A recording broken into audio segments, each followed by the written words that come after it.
pride to present this speech.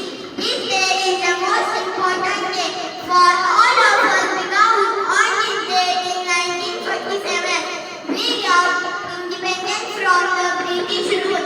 Friends, our great freedom fighter like Mahatma Gandhi, Pandit Jawahar Nehru, Bhagat Singh, Rajah Lakshmi Bai, Maulana Abdul Kalam Azad, Dr. Zakir